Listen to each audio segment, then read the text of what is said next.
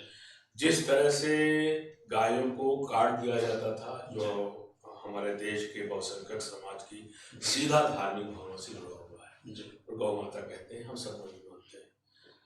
और गाय के लिए कहा भी गया है, इस्लाम में भी कहा गया, मैं एक लाइन में आपको बता दूं कि गाय का दूध जो है वो अमृत है और उसका गोश्त जो है वो जहर है। तो मेरा ये कहना है कि इस तरह का उस पर पाबंदी लगाई गई गौकशी पर। और आज आप देखते हैं कि पूरे प्रदेश में स्लॉटर हाउस बंद हैं, चाहे वो गौकशी के माध्यम की वजह से बंद किए गए हों, और जहां गलत स्लॉटर हाउस चल रहे थे उनको बंद किया गया। सब स्लॉटर हाउस नहीं बंद है, जो सही चल रहे हैं उसका एक अपना पैमाना है, उसको उस पर वो अपना काम कर रहे हैं। सर, बहुत बहुत धन्यवाद। हमने बहुत सारे सवाल आपसे पूछे, उसका सफाई से जवाब मिला। रायबरेली की 6 विधानसभा सीटें, आखिरी सवाल, आप जीत रहे हैं कि क्या कुछ कंडीशन हिलडुल रही है? देखिए, हम रायबरेली की 6 सीटें जीत रहे हैं। कारण क्या है कि जो जैसे आप रायबरेली सदर की सीट को लेने जहाँ हम बैठे हुए हैं, यहाँ जो समाजवादी पार्टी का कैंडिडेट लड़ रहा है, उसके ऊपर दर्जनों मुकदमे हैं, ठीक है। वहीं पर जो भारतीय जनता पार्टी की विधायिका चुनाव लड़ रही हैं, उनके ऊपर एक भी केस नहीं है। उनके फादर पर नहीं जाना चाहता, लेकिन उनके ऊपर एक भी केस नहीं है। और वर्तमान में जो कैंडिडेट सपा का है उसके ऊपर दर्जनों केस हैं, गुंडा वसूली के केस हैं, मर्डर के केस हैं, लोगों के मारपीट के केस हैं। आज भी जिसके भाई मरा था उसकी बहन आज भी अपील कर रही है रायबरेली के लोगों से कि बचा लीजिए इसको, अगर आप वोट देंगे तो इसी तरह के लोगों को मार के और फेंक देगा। इसलिए सबसे सही कैंडिडेट जो है वो भारतीय जनता पार्टी का है सदर में भी। इसी तरह हमारे जो 5 विधानसभा हैं, एक में हमारे जो गठबंधन का कैंडिडेट है बछरावा में अपना दल के वो लड़ रहे हैं, तो हमारी सभी 6 सीटें जीतेंगी। धन्यवाद सर। आपको भी सर बहुत बहुत धन्यवाद। गैरुल हसन रिजवी साहब थे हमारे पास और दर्जा प्राप्त राज्य मंत्री भी रहे 2001 में, रायबरेली आए हुए हैं। और मैं आपको बात करूंगा 6 विधानसभा सीटों को लेकर बीजेपी की जीत की चर्चा है। आपके मुताबिक हालात कैसे बनते हैं, कैसे नहीं बनते, उत्तर प्रदेश का समीकरण क्या है, चुनौतीपूर्ण इस समय राजनीति है और वोटर के साथ साथ उम्मीदवार भी कंफ्यूज है कि आखिर हम जीत कैसे हासिल करेंगे। जहां एक तरफ वोटर्स ये सोच रहा है कि हम किस तरह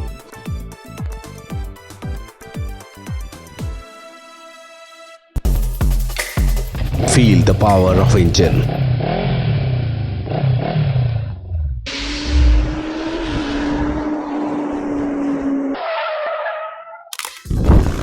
Macco lubricant, ready to drive.